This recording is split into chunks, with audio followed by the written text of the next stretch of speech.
Hello, gamers. My name is Kyarth, and today I am here to talk to you about the Commander metagame. Usually this sort of topic is reserved for CEDH, and while it's true that we're going to be going over competitive data today, it's my hope that this data will be informative to players of all power levels. I personally am not the most competitive-minded player. I've only ever played a few games of CEDH before. I have, however, watched a decent amount of competitive gameplay. I know a good deal of the play patterns and combos within competitive decks, and I've pored over many competitive deck lists in an effort to try and better understand what makes a commander deck functional. And ultimately, I think there are a lot of lessons that casual players can learn from competitive, and no, those lessons don't just consist of pub stomping. I'm always an advocate for deck consistency, and I think throwing a heuristic study into your casual deck creates less consistency more often than not. But we can talk more about deck consistency later. First off, for the sake of new or uninvested players, CEDH stands for Competitive Elder Dragon Highlander, where Elder Dragon Highlander is the original name of the Commander format, so it's essentially competitive Commander. What that actually means is that at a gameplay level, it's usually significantly faster and more intense than most casual Commander games. The most common victory conditions by far are combos, and generally these wins take very little mana to achieve. There's an emphasis on fast mana accelerators like Soul Ring and Moxes, cheap tutors for consistency like Demonic or Vampiric Tutor, and free interaction such as any of the myriad free counterspells or stuff like Deadly Rollick. Everything in this format tends to be cheap and efficient, and as such, CEDH doesn't really need to run quite as many lasting sources of mana as your average commander deck does. So keep that in partial mind when we go over the tiers here. And yes, finally, onto the main point of the video, I am bringing you a handful of tier lists for cards used within CEDH. So let's take a look at these tiers, and I can explain how I compiled all this data. If you want to take a look at everything individually, the decks are up on Moxfield, and they're linked in the description below as we go. So, technically we have 8 different tiers here, but that's mostly for the sake of being comprehensive and keeping the tiers sorted more properly based on the data. Internally, I like to group the different tiers together by purpose to simplify things slightly, but you know. Tiers 1 to 3 are what most people would consider to be format staples, or at least pseudo-staples the further down you go, these being cards with high enough competitive play rate that you'll likely see most, if not all of them, in the majority of competitive decks that touch their colors. Tiers 4 and 5 are ones that contain cards that are still generally very good, some even being deck-defining, but they're not as widely applicable as the staples category. Usually they're either slightly less powerful or more specific in application. Tiers 6 and 7 are similar to 4 and 5, containing cards that are still broadly viable, but ultimately a little more niche. These cards almost all tend to be either weaker versions of existing staples, or they're cards that require more build-around or specific deck archetypes to fit into. Lastly, the 8th tier contains the remaining cards, basically. They have a small enough play rate that their actual competitive strength can be kind of called into question. These are cards that, whilst probably still good for the most part, don't really have enough data supporting it either way, so. But anyways, to explain what qualifies the cards for these lists, I will go over how I got this data. Competitive Commander doesn't have nearly as much data support and meta tracking as 1v1 formats tend to have, though given it's one of the least consistent competitive formats to play, it does make sense that there isn't as much dedication to tracking it. But part of what I want to do with these tier lists is to help track the format a bit better myself, and hopefully serve as a partial resource for those wanting to know what the competitive landscape in Commander looks like. The data I'm operating off of comes from mtgdex.net, which has a pretty good track record with recording data from MTG tournaments across formats.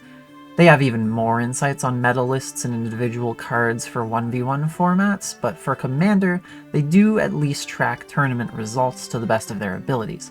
Some tournaments might have errors in deck lists or might not have complete lists uploaded for every deck, but such occurrences are very rare, so even if the data isn't 100% accurate, it is still very close to it.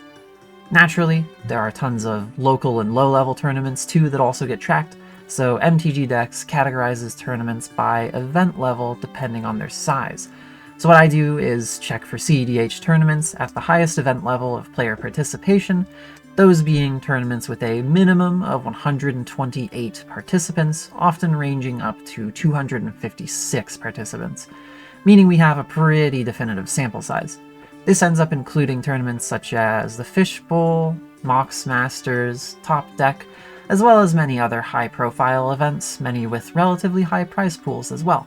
So if there's anywhere to be playing to win at a competitive event, it is these places, and as such, these are the events that I source my data from. It's definitely possible that I'm missing out on some powerful brews in smaller tournaments, but ultimately we still get a pretty moderate sample size working with just these high-end tournaments, and it feels, more consistent. Furthermore, I only take data from the decks that place within the top 32 of these tournaments, which ideally keeps this a more results-oriented tier list, since all of those decks still have to be capable of placing high enough in a tournament setting. From there, I just gather all the deck lists, exclude sideboards, and compile them together. Pretty simple. It takes a while to sort through all of the data since it's a lot of cards, and it's a somewhat meticulous process, but eventually we end up with an ordered list of every card present, along with the amount of decks that each card is present in. For the most recent aggregation that I did for these lists, we pulled from a total of 423 competitive decks using this method. Naturally, we also exclude basic lands from the list because you can run multiple of those, so their play rate is much less informative than with other cards. It's not a perfect system, nor is it presumably as good as the tracking for meta decks in 1v1 formats, but it still gets us some fairly informative data. That being said, if you have any suggestions that might help make my methodology more accurate, I would love to hear them. If you think that I should include smaller tournaments for a broader sample size, or if I should include more deck lists beyond the top 32 of the tournaments I'm already using, or even if I should limit the sample size further, any ideas that would help improve accuracy would be greatly appreciated. Moving on from there, we separate the cards into different tiers based on their play rate. So for Tier 1 here, we have every card with a 50% or greater play rate, meaning out of the 423 decks mentioned, all of these cards are in at least half of those. For Tier 2, we include remaining cards with a play rate over 20%. At Tier 3, it's cards with a play rate above 10%. Tier 4 is cards with a play rate above 5%. Tier 5 is cards with a play rate above 2%. Tier 6 is cards with a play rate above 1%, and Tier 7 is cards with a play rate above 0.5%. Thus, finally at Tier 8, we have all of the cards below 0.5%, which means any cards in this tier only show up in 2 different decks at most, hence it's our tier with the least consistent data. And as such, there's a much higher chance of these just being like pet cards or incredibly specific synergy pieces. Furthermore, I've divvied up Tier 8 into the cards that are present in 2 decks, which are all of the ones you see on the main deck in the Moxfield list here, and cards that appear in only 1 deck, which are all present in the Considering board of the Moxfield list, since, they are half as common, still. But yeah, that mostly covers how we got our data. The current time frame for these lists includes every tournament that occurred in the year 2024, thus spanning an entire year of competitive data. Though since we're a couple months into 2025, it has yet to be updated with the absolute most recent meta tournaments. But that being said, I will be trying to keep this list up to date every few months. If you want more precise information on exactly how much a card is run, rather than these tiers which are split up by percentages, you can also find the original list that I compiled in the description. It's essentially just a large Google Doc list, but since it gives exact numbers, it's a bit more informative, even if it's arguably a little harder to view. It's just like a wall of text. And yes, to the surprise of probably no one, the card with the highest play rate in CEDH is Sol Ring. Turns out that fast mana positive rock that gives you twice as much mana as a regular Mox per turn and can come down on the same turn as any Mox is in fact still the most generically powerful card in the entire format, or at least the most generically playable. Though, with that said, I do want to stress something about these lists. They are purely based on play rate, so the power of many individual cards here might not affect their play rate as much as their generic application does, hence Sol Ring. Cards can have very powerful effects, but not show up here if they're slightly slower than other strategies in CEDH and don't fit into the meta. Similarly, cards that have high play rates on here, like some of the untapped dual lands, might not necessarily be especially powerful on their own, but lands are needed in every deck, and thus in a singleton format especially, untapped duals will always have a high play rate. You can also look at the myriad of cheap dwarves from Magda decks that ended up on these lists, for instance, since they're borderline useless when she specifically isn't your commander. So considering all of the above, these lists aren't a perfect indication of the power of cards. There are flaws, and you should analyze everything in regards to what it actually does for a deck, but I still hope that these are helpful enough guidelines to follow. If you have any questions or suggestions about my methods or the list in general, feel free to leave a comment and I will get around to it when I can. But now that we've mostly covered the lists, let's briefly touch on a recent Commander hot topic. As you might be aware, Magic's Commander format panel recently put out a beta for their bracket system, which is essentially a new way to categorize Commander decks. When I first heard about brackets being announced last year, it was a little less developed. I was interested in the concept, but ultimately figured that I would just continue using the competitive tiers here to inform me about deck power level. Obviously, there's more to a deck's strength than just the cards in it, so it's not flawless to assume power level just based on the strength of the individual cards in a deck. You also need to factor in game plan and synergy and etc., but I figured that a bracket system wouldn't really be able to categorize those aspects either, at least not easily, so I was sticking with the data I already had. I was prepared to ignore the system, but I did read their new article, and there was a paragraph near the end about how brackets aren't really a measure of power so much as they are gameplay experience, which you can kind of tell just by looking at the Game Changers list to a degree. To quote, "We really wanted to focus less on power level and more on the game experience you want and the cards that can radically change that game experience." So, despite some poor wording in certain places of the article, it seems like the Commander format panel mostly want this to be more experience-focused rather than power-level-focused, even if some strategies that are inherently higher power, like combo, can be synonymous with unpleasant experiences for some people. So the bracket system doesn't necessarily tell you anything about the raw strength of a deck, which is partly where this CEDH tier list can come in handy, since it has a more data-driven measurement of card power. Like I said earlier, there's more to a deck than powerful individual cards, but it's also true that each individual play you make can be measurably impactful on a game, and ultimately slapping down a Rhystic Study on turn 2 and drawing 10 cards with it over the course of a game is about as strong in casual Commander as it is in competitive Commander. Still, the way a card is used in a deck is important, and you probably shouldn't freak out over somebody playing a Sol Ring on turn 10 in casual just because it's at the top of the list here. Context will always matter, but hopefully being able to reference these lists helps you better understand the impact that certain cards can have in your games.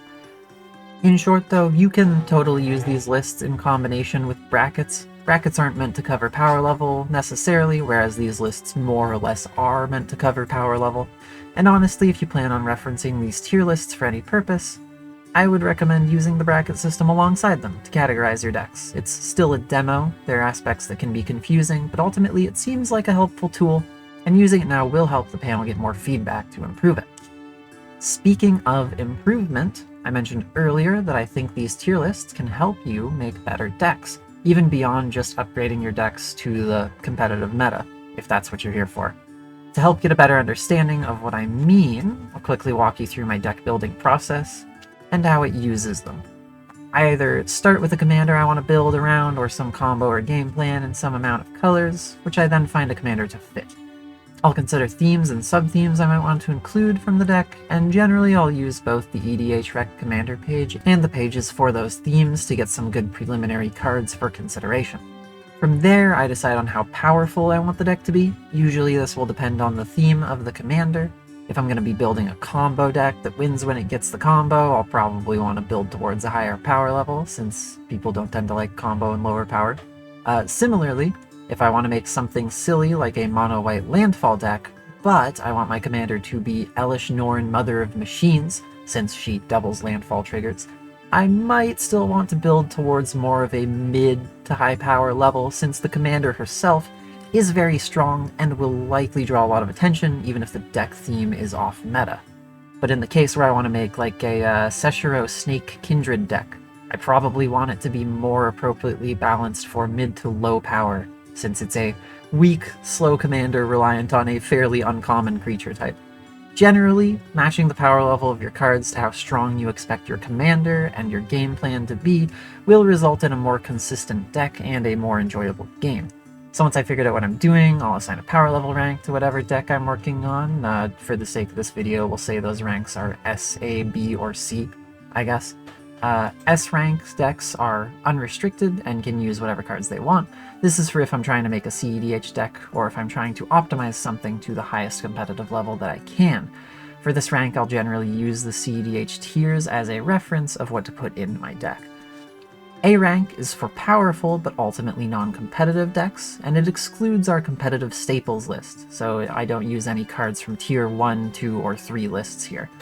This still leaves us with a good pool of powerful cards, but keeps us a bit short of competitive optimization. B-rank decks are meant to be more mid to high power, thus they also exclude tiers 4 and 5 cards from our CEDH lists, making it a step closer to casual deck building. This is about where I would put that Elesh Norn Landfall deck, for instance. Finally, there's C-rank decks, which also exclude tier 6 and tier 7, meaning the only cards we have which come close to competitive consideration are the ones with well below a 1% play rate. I find this still tends to give a good enough amount of options to a deck, whilst keeping it definitively casual. C-rank is about where I would go for that Seshiro Snake Kindred deck, for instance. So that's the first step, really, and it's the main reason to reference these lists. Being able to categorize your deck based on your game plan, and then matching the power level of the cards you use to what your deck wants to do, will help a lot with deck consistency. So if you're wanting to make a more casual deck, I would personally recommend taking out any of the cards that might show up in the higher tiers here, and substituting them with cards that do similar things but are more consistent with the power level of the deck. Similarly, if you're trying to make a powerful combo deck and want some guidance, you can look through some of the higher tiers here for inspiration or upgrades. I will always advocate for matching card power level to deck power level, since I think it will help a ton with consistency as long as you keep other deck building fundamentals like mana base and appropriate portions of draw power and ramp in mind. Ultimately, the ranks I use to make my decks are just a personal guideline, and even if they work well for me, you might find that using these tier lists in a different way helps your deck building style a bit better. You can even be more hardcore than I am with your casual decks and just entirely avoid all competitive cards, even the ones in tier 8 here, with their nigh non-existent play rates. But in the end, how you use the information is up to you. Regardless of how you use it though, I hope you find these lists useful, and if you do, then maybe some of your friends will also find them useful. Again, individual card power level isn't the be-all end-all of deck building. Synergy is an important aspect, and ultimately it's something you need to analyze on a case-by-case basis. There are obvious examples, for instance, where running Mikaeus the Unhallowed in a human Kindred deck probably sucks because he has no synergy, but thinking about how your cards interact, and better yet, seeing how they interact as you play them, can help determine what changes you might want to make to a deck. There is something a bit more universal though, and that's the inclusion of deck building fundamentals, like I mentioned earlier. Mana production, ramp, removal, card draw, all of that stuff is very important. But this video is already very long, so that's a topic I'll cover soon in another video. In it, I'll be doing some math on all of the data we have from these lists to figure out the average deck building ratios of these competitive decks, which should be extremely useful for deck building, so be sure to subscribe if you don't want to miss it. Thanks for watching all the way to the end here. If you found this video helpful or informative, or you just like listening to me yap, then please do leave a like. And if you have any other friends who love this game, please consider sharing this to them too, they might find it interesting. Before I go, I want to shout out fellow Magic the Gathering YouTuber, 33elk. He's a good friend who has some pretty cool takes on Magic, cool deck building advice, and commander tech, and he's basically the reason I got back into this game like half a decade ago, so you can indirectly thank him for all this data by checking out his channel too. I'd also like to thank the Tolarian Community College for the awesome Trans Lifeline fundraiser they just did. Trans rights are human rights, and I'm incredibly proud of the Magic the Gathering community for raising so much towards such an awesome cause. Also, again, if you have any thoughts, questions, or suggestions, please leave them in the comments below. I'll do my best to respond to everything. Hope you all have a lovely day, and I'll see you next time.